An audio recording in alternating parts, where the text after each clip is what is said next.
No hay nada, y te Nada. pregunto una cosa.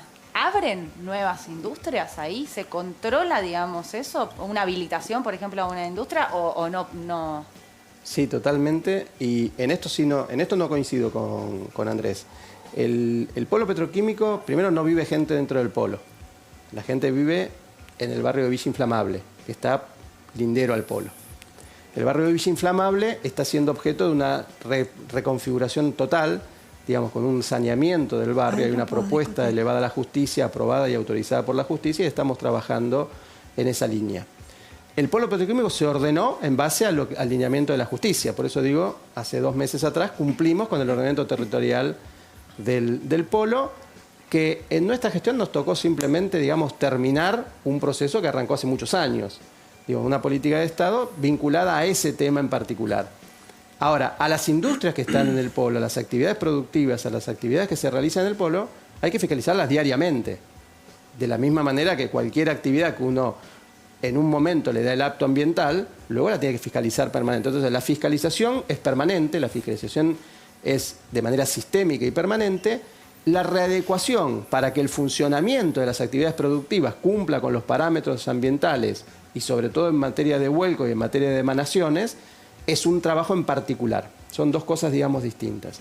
Y luego, el saneamiento de la cuenca y el saneamiento del río es un proceso que requiere otras políticas, otras infraestructuras, otros trabajos que llevan muchos años, porque ustedes ponían ejemplo el Támesis. Hace 40 años que está Londres saneando el Támesis.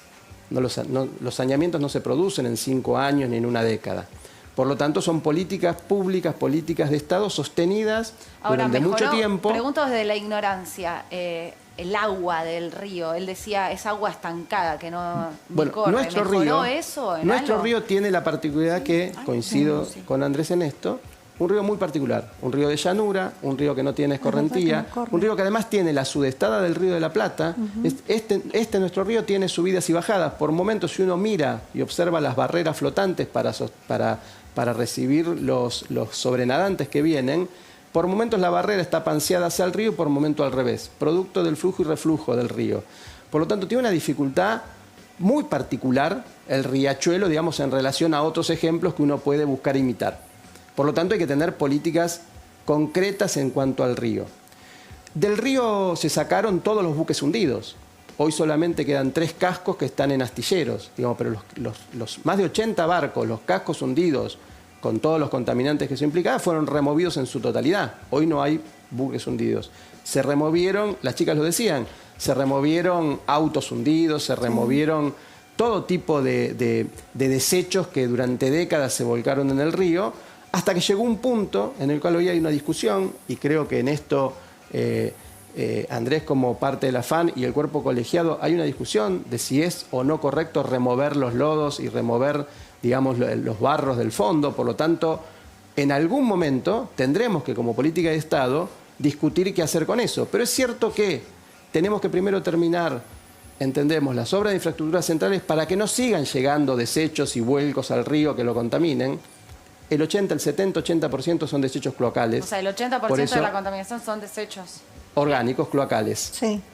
Dice Andrés que no. No, sí, por supuesto, estamos hablando de volumen. El volumen claramente son desechos cloacales. El problema es que los desechos industriales, si le pusiéramos el mismo volumen, sería una bomba atómica. Entonces, claro, los desechos industriales tienen menos volumen, pero son tan importantes como eso. Entonces, en su impacto ambiental. Claro, por supuesto, porque son los que impactan fundamentalmente a la salud, el cromo, etcétera, etcétera. Bueno, lo que yo digo es, más allá de la discusión sobre el polo petroquímico, que nosotros ya la hemos manifestado muchísimas veces en la Corte y que es un proceso que lo venimos discutiendo de hace muchos gobiernos atrás, me parece que todo el esfuerzo de la política digamos, de control industrial tiene que venir acompañado por instrumentos adecuados de control. Sanciones, pero normas adecuadas. Porque si yo a las industrias les permito tirar todo lo vertido que quieren tirar, en la medida que lo diluyan en agua, al riachuelo no lo vamos a ayudar nunca, porque el riachuelo lo tenés que ayudar. Entonces, el paradigma central del control es al revés. No es ver qué pueden tirar las industrias para yo después ver cómo el río está. ¿Qué tipo de industrias tiran hoy? No se le permite, a ver, también para aclarar, digo, en esto tenemos una discusión técnica en relación, digamos, a una resolución que son las que marca los parámetros que pueden ser volcados, que fue corregida a fines del año 2019, que nosotros cuando llegamos a la gestión la publicamos porque ya estaba aprobada por el último consejo directivo de la CUMAR de la gestión anterior. Pero no estaba aprobada por el juez todavía. Había todo un proceso que ustedes aceleraron y aprobaron una resolución súper cuestionada realmente, que tenía la docena sucia adentro. Digamos, nada más, te lo quiero decir porque... Por eso, Andrés, como tomamos la propuesta del cuerpo colegiado, este año se hizo un proceso participativo,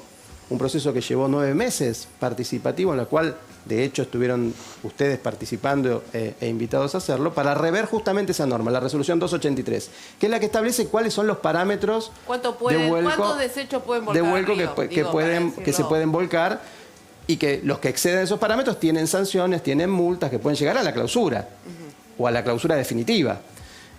Ahora, en paralelo con eso, lo que decía, hay que trabajar fuertemente en la readecuación de toda esa actividad productiva para que los parámetros en los cuales se trabajan cumplan con la normativa ambiental.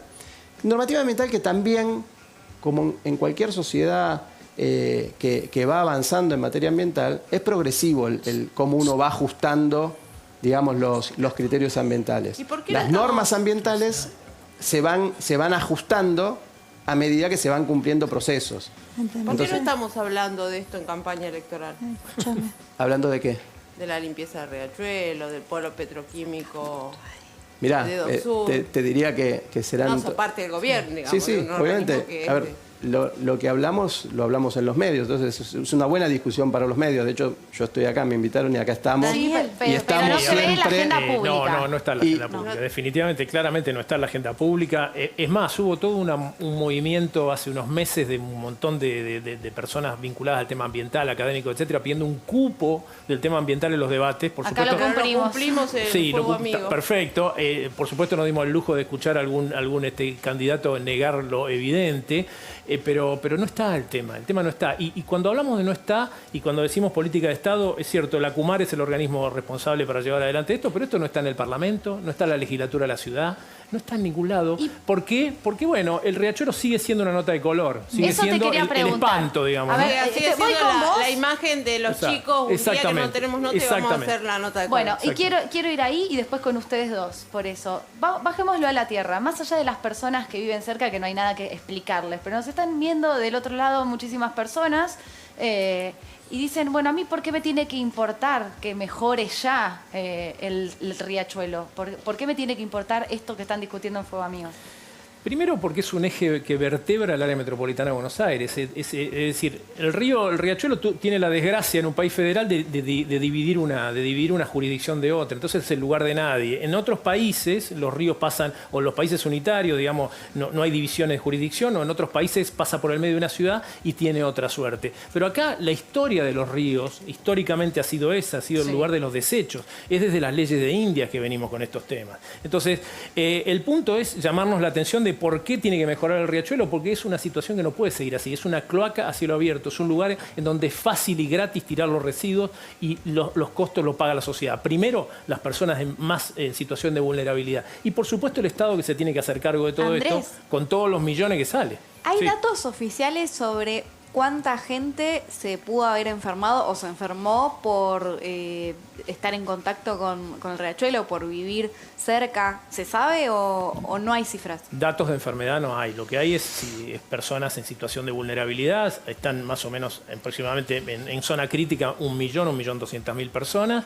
Y de ahí, bueno, por supuesto, las estadísticas que se han hecho con los estudios de salud pública que hace la CUMAR van sacando, digamos, los marcadores. Pero no hay una estadística de cuánta gente se enfermó. Nosotros eso lo hicimos junto con el Defensor del Pueblo de la Nación. En la primera vez que presentamos el informe, le pedimos a la anterior, estamos hablando de la época de Kirchner como presidente, estaba Ginés González García, y le contestó al Defensor del Pueblo que esa no era una ocupación del Ministerio de Salud, sino que lo tenía que hacer el organismo de la cuenca. Se lo sacan de encima. Sí, el tema de salud es un tema complejo. ¿Por qué?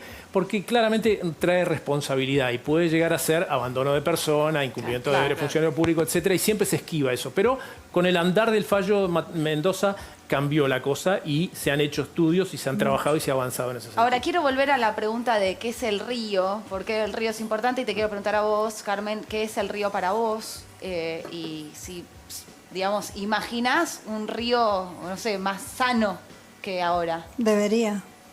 debería ser más sano. Lleva tiempo, supongo que va a llevar un tiempo, pero... ¿Y qué es el río para vos, digamos, en tu vida, en tu interacción? ¿Por qué para vos es importante? Es importante porque es donde corre el agua, donde corre vida. Eso tiene que normalizarse, tiene que estar bien. Ya no hay barcos. Antes habían barcos que contaminaban animales muertos. Ahora tendría que estar un poco mejor. ¿Y vos? Bueno, pienso lo mismo que la compañera, que hay, digamos, hay vida ahí en el riachuelo, hay tortugas, existen todavía las tortugas ahí. Hay unas tortugas. ¿Hay animales? Sí, hay hay tortugas. tortugas. Claro, yo me imagino animales en el riachuelo. ¿Qué Sí, ves? hay tortugas. Sí, están las tortugas, Sí. nutrias, pero bueno, Pobres ellos nutrias. pero ellas están ya en su hábitat, están acostumbradas a eso. Sería lindo que se mejore porque se puede también explotar, digamos, ya turísticamente también. Nutrias, tortugas, ¿algún animal más que vean así habitualmente? Ratas. Eso es... Gabriela, ¿y ustedes que están Eso diariamente es normal. ahí limpiando el río, qué ven de la gente que vive todavía en esos lugares?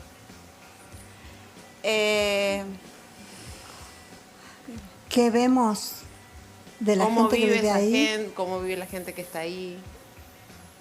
En la parte donde nosotros estamos ya no están viviendo en la orilla. Hubo un tiempo que sé que había gente que... No, es verdad. Hay una parejita que vive abajo en el riachuelo. Pero es mala la condición de vida. ¿Y el olor del agua? Terrible. ¿Es terrible? Terrible. O sea, para ustedes, hay por una ejemplo, ¿están lancha trabajando que ahí? pasa, creo que una vez por día, de vez en cuando, hay una lancha que pasa como arrastrando, como decía, que mueve el barro. Cuando pasa la lancha es una cloaca. Olor a cloaca hay. Sí. Sí, a cloaca Sí. y bueno, y a lo fluido que sale de las fábricas, que están ahí. Las frente industrias a- contaminantes. las- ¿Hay Ahora, cerca sí. fábricas Daniel, te de quiero hacer donde una están pregunta. Sí, hay varias fábricas que están ahí Tenemos cerca. Adesa, ahí nomás.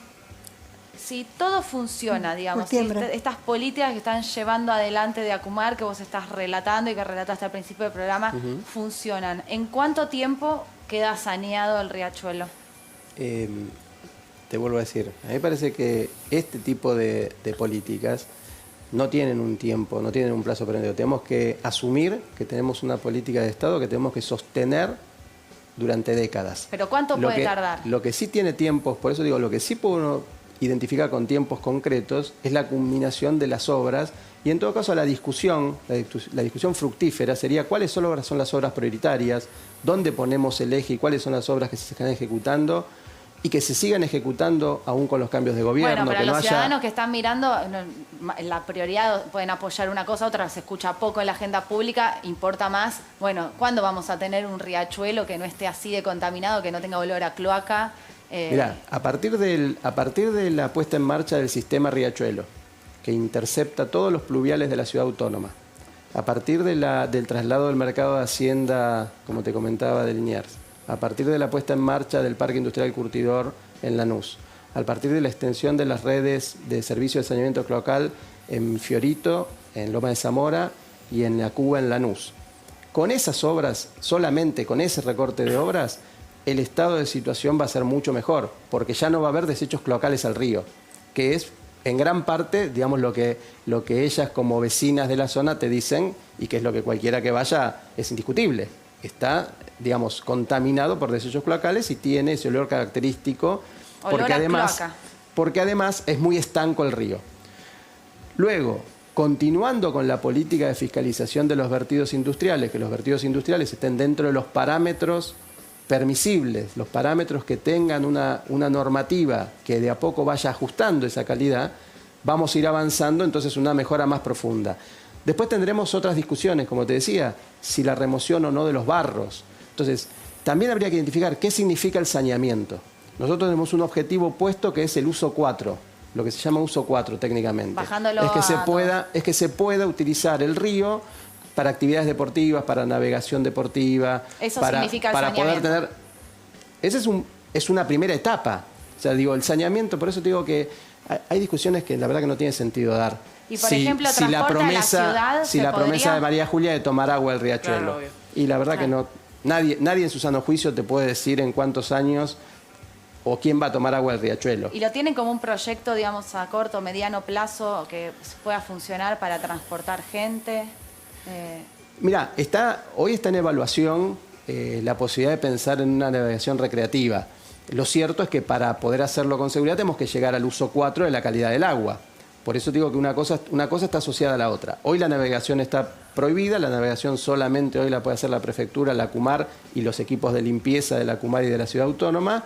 En algún momento se pueden hacer algunas actividades particulares, conmemorativas, te diría yo, las remadas que se hacen, digamos, o el bote, digamos, que sigue por debajo del transbordador haciendo el cruce de la isla Maciel a La Boca, digamos, pero es muy acotado.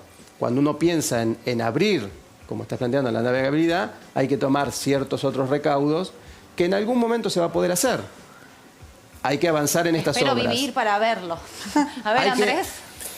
Perdón, una cosita más, Andrés. Porque en materia de salud, también en materia de salud, si bien la Autoridad de Cuenca no es un efector de salud, la Autoridad de Cuenca sí tiene roles, digamos, en la salud de la población. Por un lado, identificar las problemáticas de salud y las problemáticas de las patologías socioambientales sanitarias.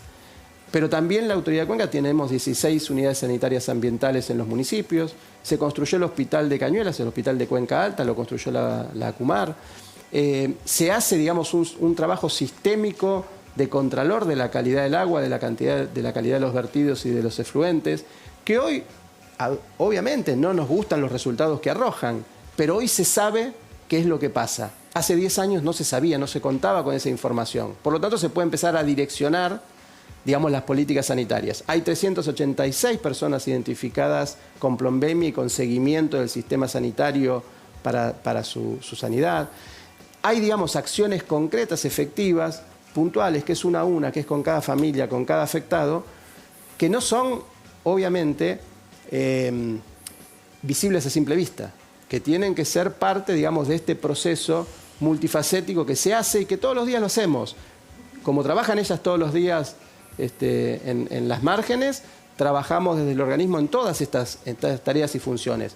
Falta mucho, sí, coincido, falta mucho, pero hay una política que va encaminándose a sanear en algún momento, digamos, de manera gradual, esta cuenca, que tiene además otras problemáticas que no hemos ni hablado. Y Bien. Te tiro algún tema. Hagamos un punto acá. Agroecología en la cuenca alta, por ejemplo. A ver. Cuando nosotros llevamos el caso a la Corte, la verdad no imaginábamos hablar, que en un tiempo más adelante hubiéramos estado hablando de saneamiento, digamos, cloacal, control industrial, etcétera. Era una idea de ver si se podía movilizar el caso, pero tampoco imaginábamos que a 13 años todavía teníamos tanto trecho por recorrer. Es una situación difícil en ese sentido. Por eso yo lo que creo es que cuando hablemos del saneamiento del riachuelo, y esto me parece que tiene que ser algo que tenemos que entender, no lo tenemos que confundir con una obra pública. Es decir, que cuando AISA termine el colector margen izquierdo, hagamos el desvío bajo Costanera, pase, digamos, los efluentes vayan a la planta y después se tiren al río de la Plata, no digamos saneamiento terminado, porque el agua va a oler mejor. Esa es una parte, porque si eso empieza a, digamos, a establecerse en la sociedad, que como el riachuelo huele mejor, ya está saneado. Y no es así, porque después tenemos que asegurar la calidad de vida de la población que vive alrededor, controlar las industrias y todo este tipo de cuestiones que estamos hablando ahora. Y un elemento que me parece central también, cuando hablamos del uso 4, el uso 4 es la condición de uso del agua sin contacto directo, recreativo sin contacto directo. Si yo no la voy a poder tocar el agua, pero eso que puede ser válido para la cuenca media, de Loma de Zamora para abajo, digamos, hasta la desembocadura, en la cuenca alta no. Porque en la cuenca alta, con esfuerzos más importantes, podemos estar controlando y teniendo otros usos y que la gente tenga otros usos del agua. Entonces, esto de emblocar en el uso 4 está muy acomodado a ciertas cuestiones que no vamos a discutir acá, pero no es el único uso posible para el riachuelo. Bien, nos tenemos que ir un corte. Perdón, Mayra, que te corté, pero nos tenemos que ir un corte. Cuando volvamos, tengo varias preguntas, pero una de ellas es para los dos. ¿Qué pasa si me baño en el riachuelo? ¿Qué me puede pasar? Pero lo responden después del corte.